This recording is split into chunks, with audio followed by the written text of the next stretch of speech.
আসসালামু আলাইকুম ওয়া রাহমাতুল্লাহি ওয়া বারাকাতুহু। আউযু বিল্লাহি মিনাশ শাইতানির রাজীম। বিসমিল্লাহির রহমানির রহিম। ফালা তু'জিবুকা আমওয়ালুহুম ওয়ালা আওলাদুহুম ইন্নামা ইউরিদুল্লাহু লিইউআযযিবাহুম বিহা ফিল হায়াতিদ দুনিয়া ওয়া তাযহাকা আনফুসুহুম ওয়া হুম কাফিরুন।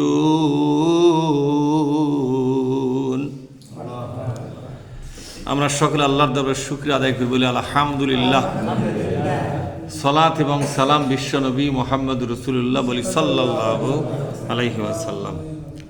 সম্মানিত ভাইয়েরা, সূরা আত-তাওবা এর 55 নম্বর একটি আয়াত আমি আপনাদের সামনে পাঠ করে শোনালাম। আসুন এখান থেকেই আল্লাহ তাআলার এই কথাগুলিকে আমরা বুঝে নেওয়ার চেষ্টা করব। ওমা তৌফিকি ইল্লা বিল্লাহ। আল্লাহ পাক বলছেন, ফালা তু'জিবুকা আমওয়ালুহুম ওয়ালা আওলাদুহুম। আল্লাহ পাক বললেন, হে রাসূল, তুমি অবাক হবে না, তুমি বিস্ময়ভূত হবে না, বিস্ময় বিমূঢ় হবে না একদল মানুষের সম্পদ এবং তাদের জনশক্তি দেখে। এই পৃথিবীতে বহু লোক আছে সম্পদের দিক থেকে এবং জনশক্তির দিক থেকে খুব বেশি আছেন। এরকম সম্পদ, বিশাল সম্পদ, আবার জনশক্তিও বেশি। এলাকার মানুষ সেই লোকদের দেখেই ঝুঁকে পড়ে এবং ওই লোকেদের সাথেই থাকে। ওদের সম্পদ বেশি, ওদের জনবল বেশি। আল্লাহ পাক বল, এ ধরনের লোকদের সম্পদ এবং জনবল এদিকে আপনার তাকে অবাক হওয়ার কিছু নাই। সত্যিকার সফলতা সম্পদের মধ্যে নাই, সত্যিকার সফলতা জনবলের মধ্যে নাই। আছে নাকি?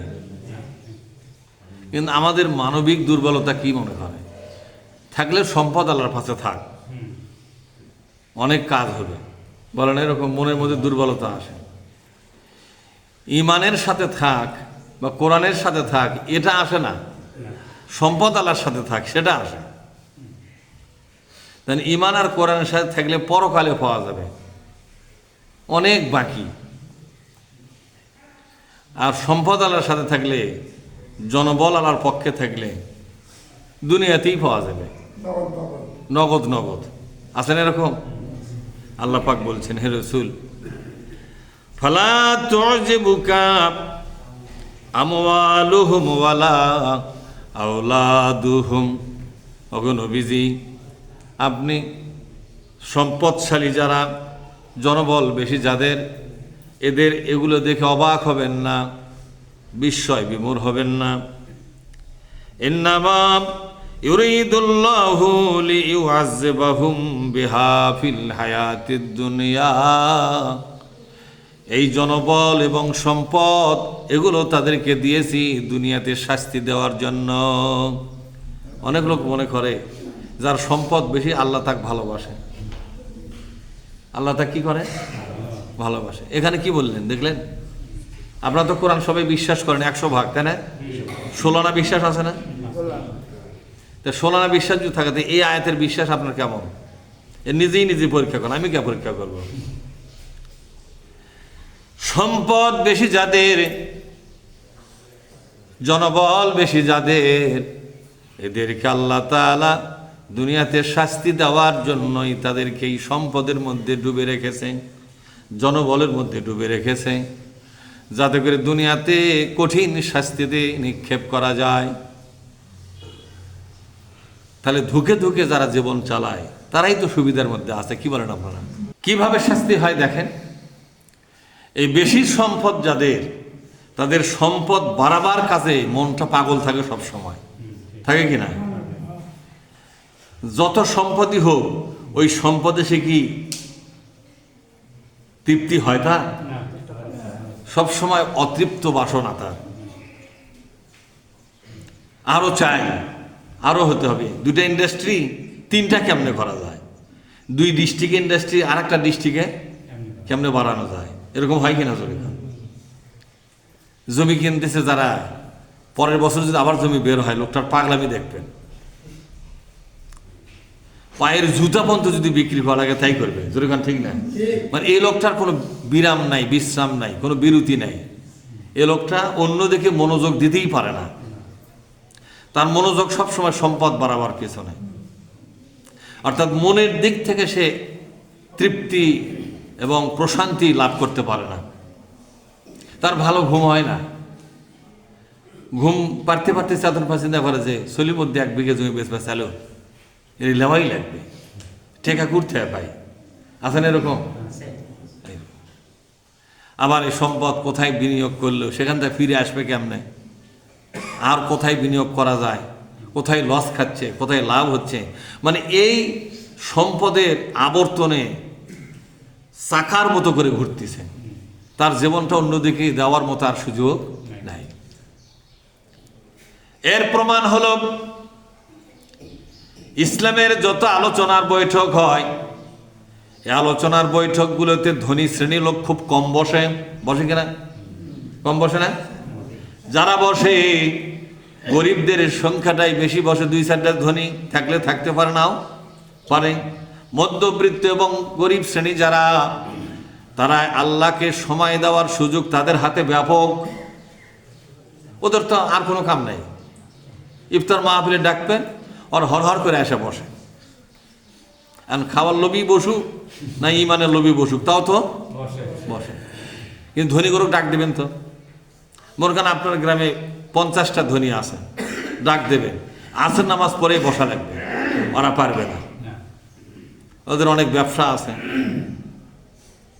অনেক ব্যস্ততা আছে, না নাই? জোর করে এই ব্যস্ততা, এই ব্যবসা বাণিজ্যের ঝামেলা ছাড়া আপনার ইফতার মাহফিলে 1 ঘন্টা 1.5 ঘন্টা বসে থাকবে ওরা, সে টাইম আছে? আল্লাহ পাক বলছেন, ও বান্দা,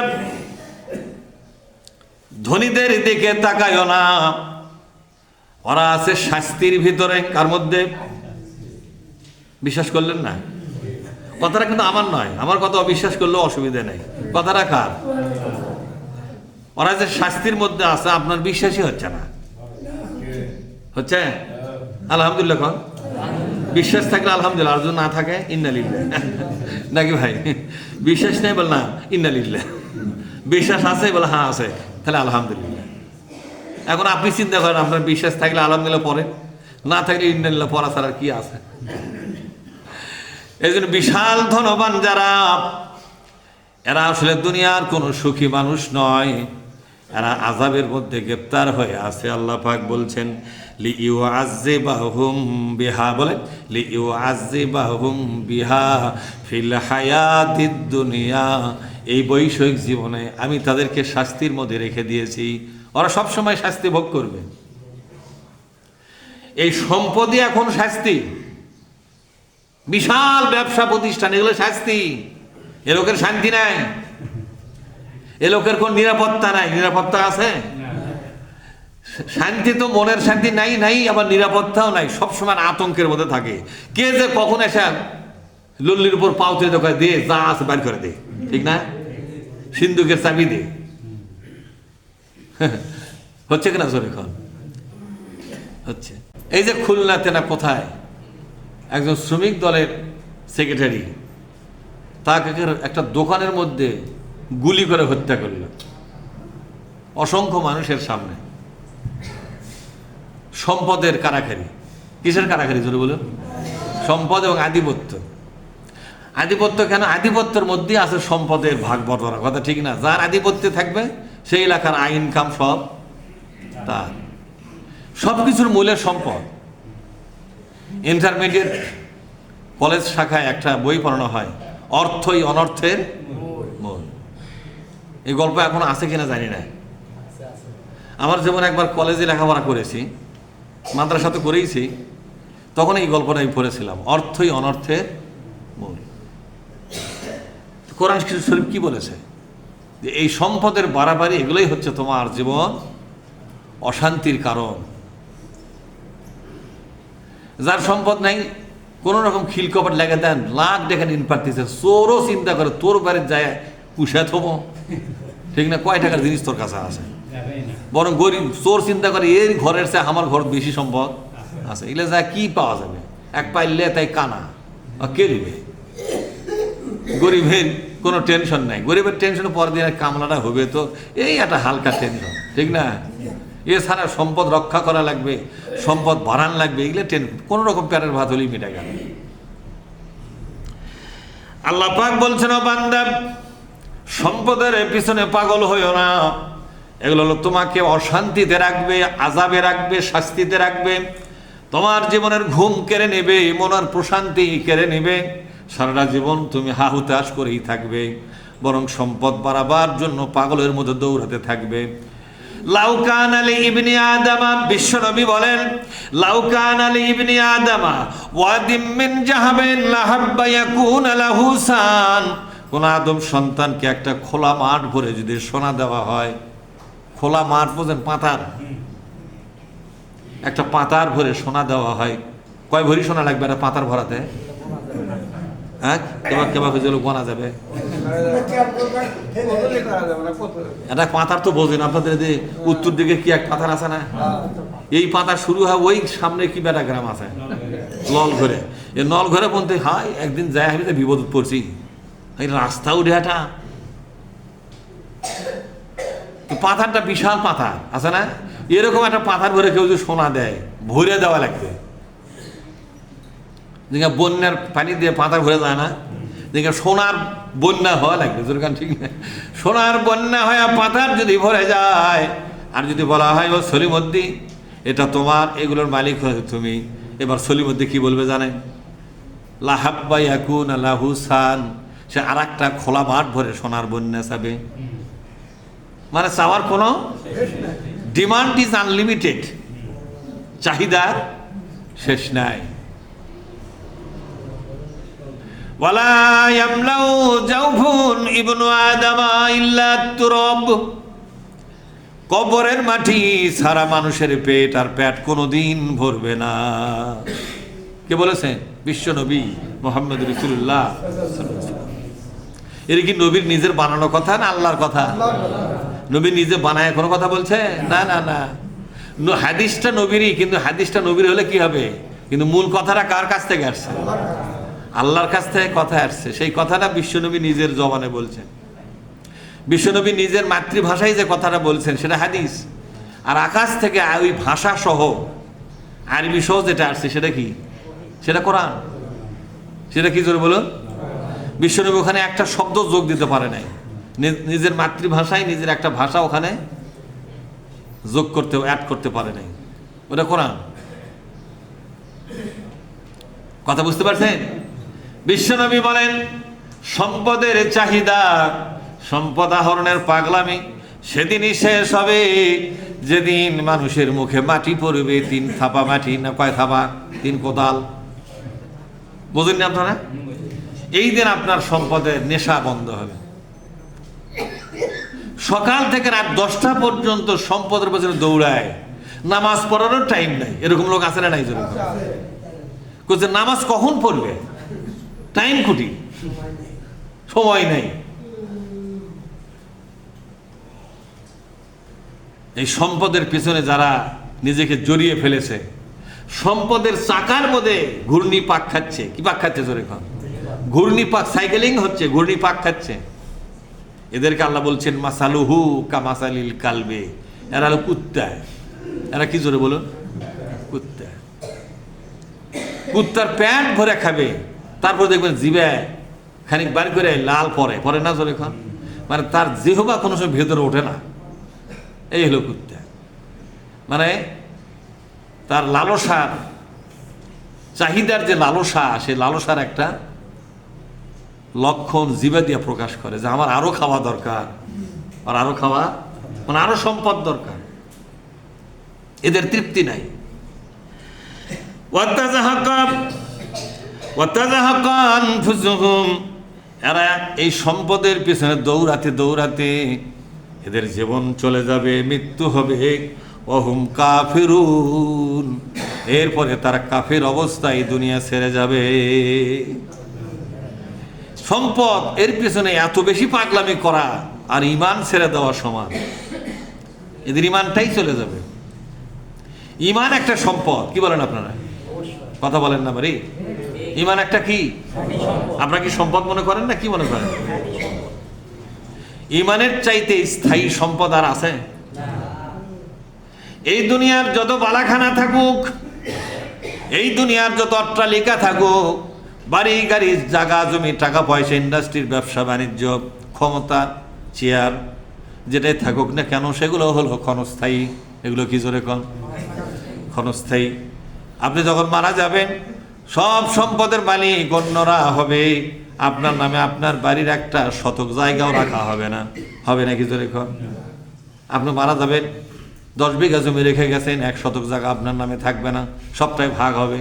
এমনকি কব্বর ও খানা পর্যন্ত 4 ভাগ হয়ে গেল, 4 বেটার, হয় কিনা জোরে কন? হতে আপনার কব্বরটা 2 ভাগের মধ্যে পড়ে গেছে, শিকল ফেলে বাপের কবর উপর দিয়ে শিকল পড়ছে, এমনকি কোমর থেকে ঠ্যাংহিনী একজনের, আর লাবির থেকে মাথা বন্ধ আর একজনের, লে ঠেলা সামলা। এখন মানে ওখানেই জায়গাতে বাপের নামে রেখে দিবে, থাক এই কবরের জায়গাটা কেউ লিবান, এটা আব্বার নামে থাক না, উড়ার মধ্যে নাই, যার মধ্যে পরে পড়ুক ভাগ সমান। তাহলে আপনার সম্পদ দুনিয়াতে যা ছিল তার কিছুই তো আপনার নামে আর কি নিয়ে গেলেন? ইমানি সম্পদ যারা আছে, ইমান নামক দৌলাতের মালিক যারা, আল্লাহ রসুল বলছেন ইমান নামক সম্পদ হলো তোমার স্থায়ী সম্পদ। ইমান এবং আমল দুইটা জিনিস, একটা ইমান আর একটা কি? আমল। ইমান এবং আমল হলো তোমার স্থায়ী সম্পদ, এটা নিয়েই তোমাকে দুনিয়া থেকে যেতে হবে, এটা কেউ ভাগ বসাতে পারবে না। সুবহানাল্লাহ। এটার ভাগ কেউ নিতে পারবে না, এটা অর্জন, এটা আপনার অর্জন, অ্যাচিভমেন্ট। এটার ভাগ নাই, এটা টোটালি আপনার নামই থাকবে। কেউ বলতে পারবে না আপনি 5 ওয়াক্ত নামাজ পড়েছেন, আপনার জীবনে একটা বছরের ইবাদত আমাকে দিতে হবে, এটা কেউ বলতে পারবে না। স্ত্রীও পারবে না, সন্তানাদিও পারবে না। ইমানের সম্পদ কেউ ভাগ হয় না, এর কোনো ফিলালি নাই, এর কোনো অরিশান নাই, এটা নিয়েই দুনিয়া থেকে যেতে হবে। কিন্তু আল্লাহ পাক কি বললেন? ওয়াতাযাহাকা, বলেন ওয়াতাযাহাকা আনফুসুহু, সম্পদে পাগল যারা, সম্পদের পিছনে পাগলামি করতে করতে যখন মারা যাবে, ওয়াহুম কাফিরুন, কাফের অবস্থায় তাদের মরণ হবে। নাউজুবিল্লাহ। এজন্য এত পাগলামি ভালো নয়। এই পাগলামি আপনাকে জাহান্নামী করে দিবে, ঈমান শূন্য করে দিবে, ইসলাম শূন্য করে দিবে। দুনিয়াবাসী জানবে পাকা মুসলমান মারা গেল, ঠিক না? আর কোটিপতি হলে তো তার জানাজার লোকের অভাব নেই, কথা ঠিক না? আর যদি গরু গোস্তের পোলা থাকে তাহলে আরো লোক, হায় হায়, মাইক দিয়ে ইন্নালিল্লাহ পাঠ করেছে, তাও যায় না যদি শোনে গরিব। আর মাইক হয়নি, ইয়া করছে কে শুনলাম অমুক বলে মারা গেছে। ঘটনাটা আমাদের বাজারে বেশিরভাগ লোক উদ্বোস করে, আমি বাজারেই থাকি সবসময়, বাসাটা আমার বাজারের উপরই, এই কারণে এগুলো গপ্প সবসময় কানত পরে, করছে হয় পড়ছে মারা গেছে, তো কখন জানা যাবে?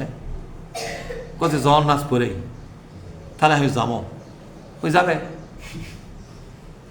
আর একদিন আমি বসে আছি, মাইক করতেছে, একটা গরিব মানুষ মারা গেছে, তার মাইক হত করলাম, তাও কি মাইক? ওই চলন্ত মাইক লয়, মসজিদের মাইক, বোঝেন নেই? বড় লোকের মাইক তো সমানে শুরু হয়ে গেল চতুর্দিকে সেনজিত করে। মসজিদ মাইকে বললো, আমি শুনলাম যে কে মারা গেছে, সেটা বলে যখন নাচ পরে যখন জানাজা তাই আসবো, তখন টিফিন থাকে, টিফিনটা ওখানে না করে আসে জানাজা করে আবার চলে যাবো। তাই আমি আসলাম, এখন তো খুব বেশি একটা লোক নয়, তাহলে মসজিদের মাইক কানত পড়লো।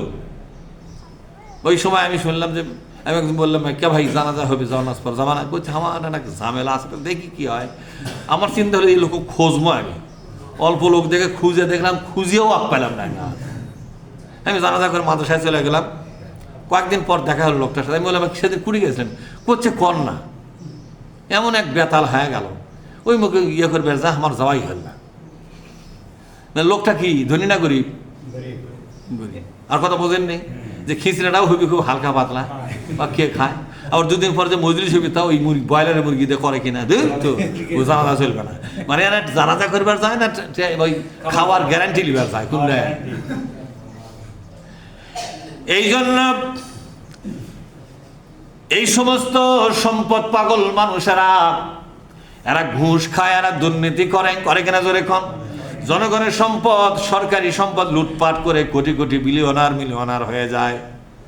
আল্লাহ তাআলা বলছেন এরা মুসলমান ঠিক, দুনিয়াবাসী জানবে এরা পাকা মুসলমান। মাঝে মধ্যে হজও করে, মাঝে মধ্যে কি করে, এক একটা হাজে আচ্ছা হজ করার পরে ঘুষ খায় কেমন, আমি আশ্চর্য হয়ে যায়। কাবা শরীফ থেকে ফিরে এসে আবার ঘুষ খায়, আবার দুর্নীতি করে না জোরে এখন। আবার সরকারি সম্পদ লুটপাট করে খায়, অজগুবের মিথ্যা একটা ভাউচার দিয়ে সমানে টাকা তুলে খায় কিনা জোরে করে। এরা মনে করে কেউ দেখে না, জোরে তাই মনে করে না। কিন্তু আল্লাহ কি বলছেন, কেউ যদি না দেখে তা দেখে কে?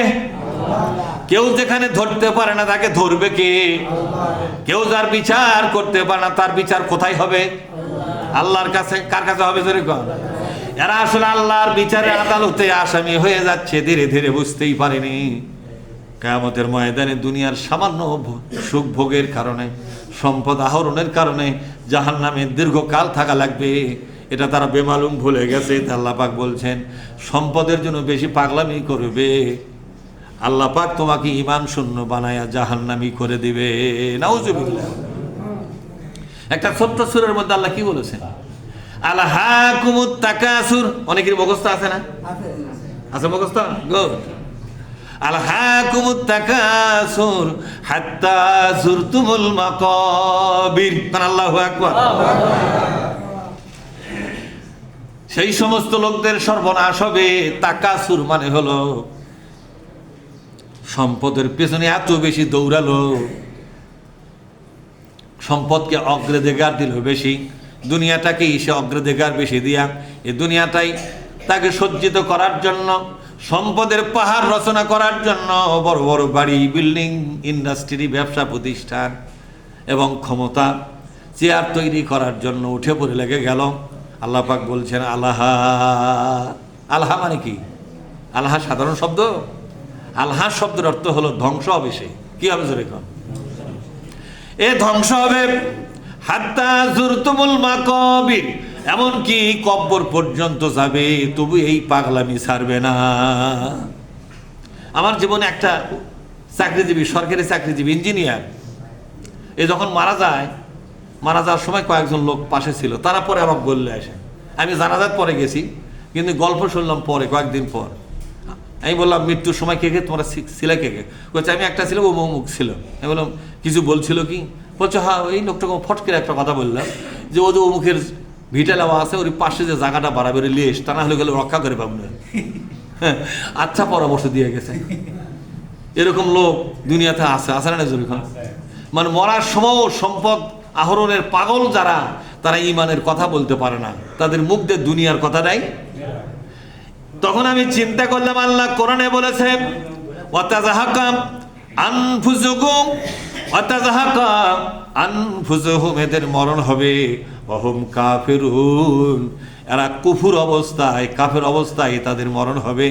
দুনিয়া জানবে মুসলমান, জানাজাও হবে বিশাল, খাওয়া দাওয়া অনুষ্ঠান, দোয়া। আর সে দোয়া হলে মৌলবীরা যা কান্দে, বুঝলেন। এবার একটা আলোচনা আসছে, সেটা হচ্ছে সাদাকাতুল ফিতর। কি আলোচনা জোরে বলুন? সাদাকাতুল ফিতর। এ সাদাকাতুল ফিতর কি ওয়াজিব না সুন্নত না নফল? হ্যাঁ ওয়াজিব বলা হয়েছে। ওয়াজিবটা হচ্ছে ফরজের প্রায় কাছাকাছি, ওয়াজিব। সাদাকাতুল ফিতর অনেক লোক বলে রোজার ভুল ত্রুটিগুলো শুদ্ধ করার জন্য। আচ্ছা ভুল ত্রুটি শুদ্ধ যদি হয়, যাক আপনি ফেতরা দিলেন, তার ভুল কতদিন শুদ্ধ হবে? আমার কথা বোঝেন নেই? আমি ধনী, আমি ফেতরা দিলাম, যে আমার রোজার ভুলগুলো কি হলো, যাই ফেতরা খাইলো, ওর ভুল তো থেকেই গেল। আমার কথা বোঝেন নেই? সাদাকাতুল ফিতর দিতে হবে। এটা কি জিনিস? এটা হলো গরিব যারা রমজান মাসে তাদের কাজ তেমন হয় না, দিনের পরিশ্রম তেমন তারা করতে পারে না রোজা করে, গরিবদের অর্ধেক পরিশ্রম করতে পারে, অর্ধেক তারা ভালো করতে হয়। আগে তো সারাদিন পরিশ্রম করেও কোনো রকম সংসার চালাচ্ছে, আর গরিবরা রমজান মাসে তো তাদের কাজ কামে না, হালকাই হয়। কি করেন আপনারা? এই লোকগুলাকে আর্থিক সহযোগিতা দেওয়া বিত্তবানদের জন্য ওয়াজিব হয়ে গেছে, অর্থ সম্পদ আলাদের ওয়াজিব হয়ে গেছে। আপনি যদি সাদাকাতুল ফিতর আদায় না করেন, আপনার রোজা আপনার সহ ঈমান সহ আপনাকে লটকে রাখা হবে, কোনো কিছুই কবুল হবে না। নাউজুবিল্লাহ পাঠ করে এটা দিতেই হবে। কি দিবেন? আমাদের দেশে তো আঠার হাদিসটাই খালি প্রচার হয়, কিন্তু বিশ্বনবীর হাদিস খালি আঠা নয়, কয়েকটা জিনিসের হাদিস আছে। মাঝে মাঝে ইসলামী ফাউন্ডেশন, বাংলাদেশ ইসলামী ফাউন্ডেশন এটা প্রচার করে। সেটা হলো কি, যে কেউ খেজুর দিয়ে দিতে পারে, কেউ কিশমিশ দিয়ে দিতে পারে, বুঝেন না আমার কথা? কেউ খাদ্য দ্রব্য দিয়ে দিতে পারে, কেউ ঘি, বোঝেন নাকি, মাখন, হ্যাঁ, পনির যাকে বলে, পনির। পনির কোনটা ভাই? পনির মনে হয় ঘি তোলার আগে যেটা দুধের থেকে তোলে না, ওর নাম কি না, সর তোলে জাল দেওয়ার পরে।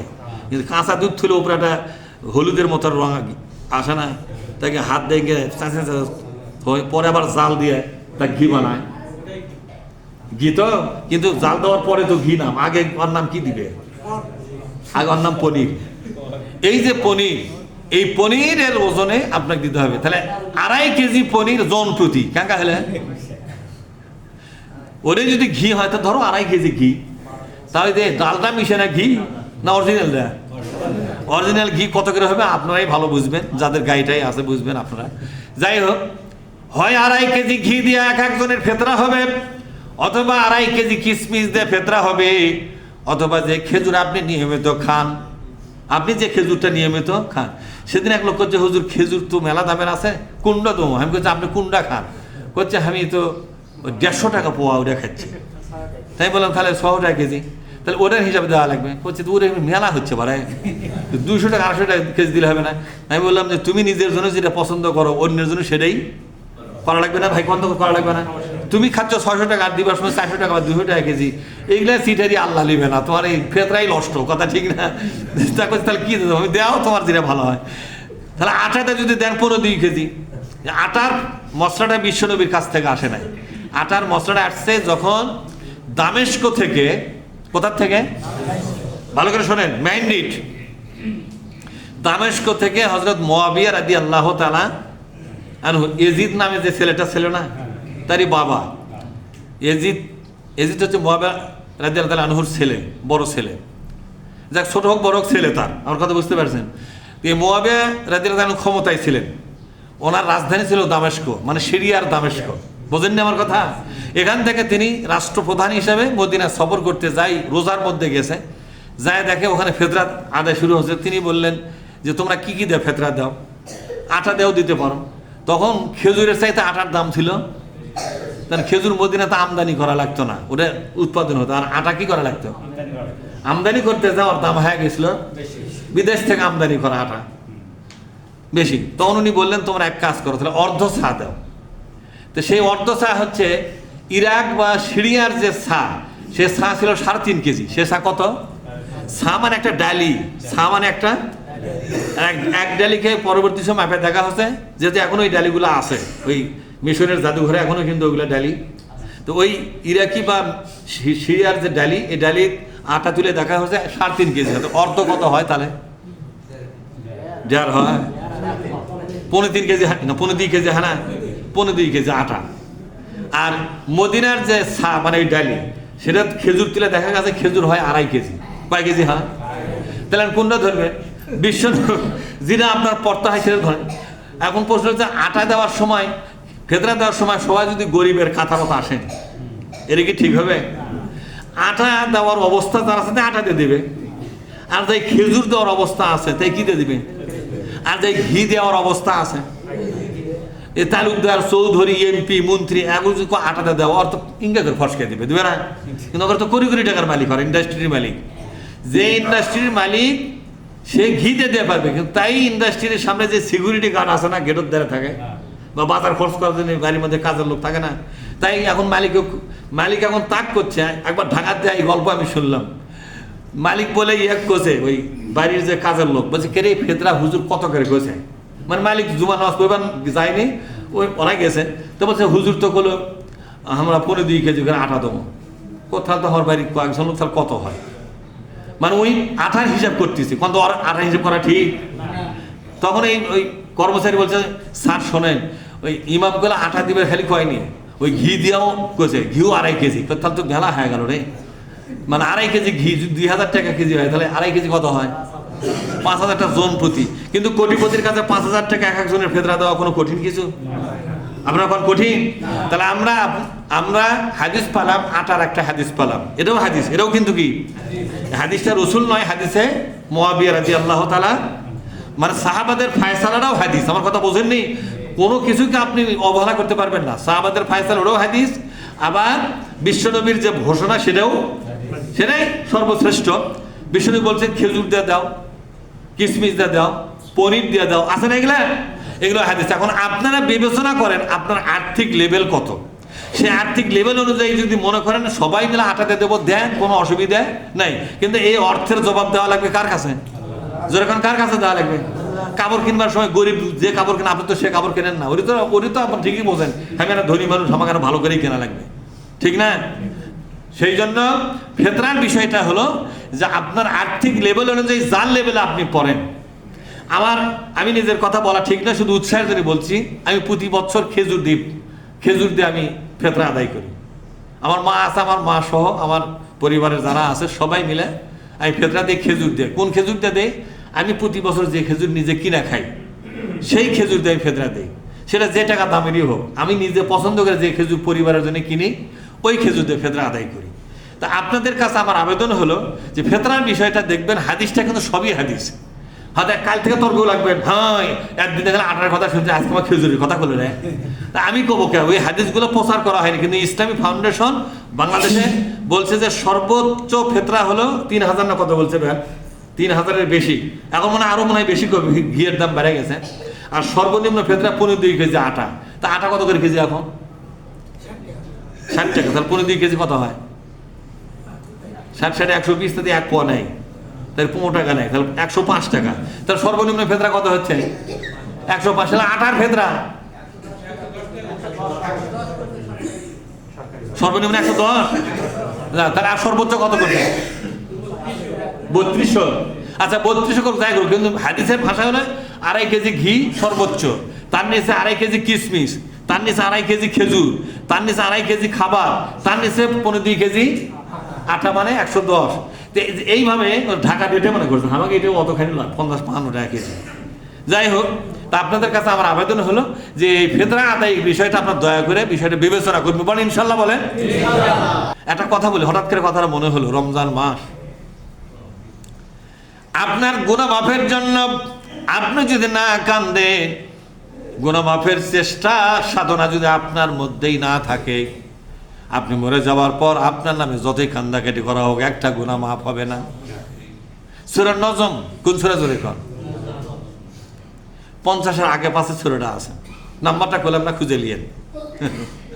না বলে সূরা নজম, সূরা নজমের মধ্যে আল্লাহ বললেন وَأَنْ لَيْسَ لِلْإِنسَانِ إِلَّا مَا سَعَى, বলেন وَأَنْ لَيْسَ لِلْإِنسَانِ إِلَّا مَا سَعَى, ওই মানুষই সেই জিনিসই পাবে যেই সম্পদের জন্য ওই মানুষটা পাগলামি করে গেছে, চেষ্টা করে গেছে, সাধনা করে গেছে।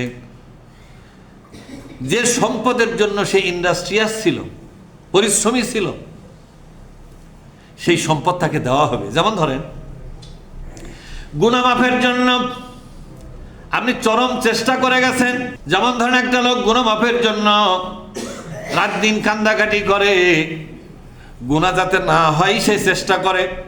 আবার যদি অসতর্ক অবস্থায় শয়তানের ষড়যন্ত্রে পড়ে গুনাহ খাতা হয়ে যায়, মনে হওয়ার সাথে সাথে লোকটা পাগলের মতো আল্লাহর কাছে কান্দে, আল্লাহ আমার এই ভুলটা হয়ে গেল, মাফ করে দাও, জীবনে কোনোদিন কারোর সাথে অন্যায় করব না, কারো কাছ থেকে সম্পদ অন্যায়ভাবে নেব না, ঘুষ খাবো না, দুর্নীতি করব না। এটা কি চাকরি থাকা অবস্থায় না চাকরি গেলে? এই যুবক, তুমি এইদিকে হোক, তোমাকে বলছি, চাকরি থাকা অবস্থায় না চাকরি গেলে? এই তওবাটা চাকরি থাকা অবস্থায় না চাকরি গেলে? কথা পায় না, মানে গুরুত্ব দিয়ে না আসলে উত্তর দিয়ে পারবে না। ক্ষমতার থাকলেই তওবা না ক্ষমতা গেলে তওবা? ক্ষমতা চলে গেছে, তওবা করতেছে, আল্লাহ জীবনে আর ক্ষমতা দিয়ে দুর্নীতি করবো না। তো কি করবো, তোর ক্ষমতা আছে, কথা ঠিক না? ক্ষমতার থাকতে ফেরাউন, ক্ষমতা থাকতে কি, ক্ষমতা থাকতে ফেরাউন, ক্ষমতার থাকতে নমরুদ, ক্ষমতা থাকতে আবু জেহেল হয়ে গেল, হিটলার হয়ে গেল, হলো কিনা জোরে এখন? ক্ষমতার থাকতে ভারতের নরেন্দ্র মোদীর মতো চরিত্র হয়ে গেল, ঠিক না? যাই না ক্ষমতা গেছে, মসজিদের কোনাত বসতে কান্দার বলে আল্লাহ জীবনে এগুলো অন্যায় আর করবো না। মনে হয় আল্লাহ টোপ দিচ্ছে, আল্লাহ আর একবার ক্ষমতা দে। এটা হচ্ছে আর একবার ক্ষমতা দেওয়ার জন্য আল্লাহ টোপ দিচ্ছে। জীবনে কিন্তু আর এই অন্যায় করবো না আল্লাহ, আর মানুষ মারবো না, আর টাকা পয়সা মেরে ধরে খাবো না, বলে না বলে না বলে। কিন্তু এই তওবাটা কি ক্ষমতার থেকে করা ভালো ছিল না? আপনাদের কি মনে হয় ক্ষমতার থেকে ভালো ছিল না? জমি আছে আল ঠেলে, জমি সব শেষ হওয়ার পরে তওবা করলে হবে না জমি থাকতে তওবা? তাহলে এই তওবাটা করতে হবে ক্ষমতার থেকে না ক্ষমতার থেকে চলে যাওয়ার পরে? এমপি থাকতে না এমপি গিরি চলে যাওয়ার পর? চেয়ারম্যান থাকতে না চেয়ারম্যানই চলে যাওয়ার পর? কিন্তু কোরআন শরীফের বিধান হলো ইন্নামাত তাওবাতু আলাল্লাহি লিল্লাযিনা ইয়ামালুনা সুআ বিজাহালাতিন সুম্মা ইয়াতুবুনা মিন করিব। কারণ আল্লাহ বলছেন তওবা করতে হবে যখন তুমি ভুলটা করেছো এবং ভুল করার সুযোগ এখনো বোঝেন না, অন্যায় করেছো এবং আরো অন্যায় করার সুযোগ তোমার হাতে এখনো আছে। ওই সময় তুমি যদি তওবা করো, রে বান্দা আমি আল্লাহ কথা দিলাম তোমার তওবা কবুল করে নিব। কিন্তু অন্যায় করতেছো, অন্যায় করতে করতে অন্যায় করার সুযোগটা যখন হাতছাড়া হয়ে গেল, কি হয়ে গেল? আগে টাকা থাকতে সুদের টাকা লাগাচ্ছিলেন, টাকা পয়সা কিচ্ছু না, তওবা করতেছে আল্লাহ জীবনে সুদের টাকা লাগাবো না। তোর টাকা আছে, কতক্ষণ দেখায়, এটা তওবা হবে? মেয়ে মানুষ দেখলি খালি এতিমের মতো ছায়া থাকে, আছেন এরকম কিছু নোংরা লোক? একদিন চোখত ছানি পরে চোখে আর কিছু দেখে না, কালো চশমা পরে বেড়াচ্ছে, কি আছে কিছু ঠিক পাই না হুজুর। এখন তওবা করতেছে আল্লাহ আর জীবনে কোনো মেয়ে মানুষ তাকাবো না। তুই কিতে তাকাবো, তোর কিছু আছে? তাহলে চোখ থাকতে তওবা না কানা হলে তওবা? হ্যাঁ, এটা হলো কথা। আল্লাহ পাক বলেন সুম্মা ইয়াতুবুনা, বলেন সুম্মা ইয়াতুবুনা মিন করিব। যে ব্যক্তি অন্যায় করার সুযোগ আছে, অন্যায় করে ফেলেছে এবং আরো অন্যায় করার সুযোগ আছে, ওই সময় সে আল্লাহর কাছে আত্ম উপলব্ধি করে, অনুশোচনা করে, আফসুস করে, বিনয় নম্রতা সহকারে আল্লাহর কাছে ধরাতে বলে আল্লাহ আমি আমার ক্ষমতা বলে আমার হাতে থাকা সুযোগের কারণে আমি একটা ভুল করে ফেলেছি, অন্যায় করে ফেলেছি। আল্লাহ সুযোগ এখনো আরো আছে, আরো অনেক অন্যায় করতে পারবো, অনেক ভুল করতে পারবো, এই সুযোগ এখনো হাতে আছে, কিন্তু আমি আর করব না। সুযোগ থাকার পরও আমি আর এই ভুলটা করব না। যা করেছি আল্লাহ আমারে মাফ করে দাও। আল্লাহ পাক বলছেন বান্দা এমত অবস্থায় তওবা যারা করে আমি তাদের ক্ষমা করে দিলাম। তা আমাদের সুযোগ আছে না নাই জোরে কোন? কিন্তু কে রে ভাই আপনার মরণের সময় তওবা করবেন যে আল্লাহ আর এই ভুল করবো না। আর তোর তো মরণ শুরু হয়েছে, তুই কি ভুল করবো আর? কথা ঠিক না? আল্লাহর সাথে চিটারি করলে তার ফল খুব একটা ভালো হয় না। সম্মানিত ভাইয়েরা, আপনাদের কাছে কোরআন থেকে যে আলোচনা পেশ করলাম তা হচ্ছে আপনার আমার জন্য ইসলামের পথে টিকে থাকার একটা পরামর্শ। কথা ঠিক না? টিকে থাকার পরামর্শ।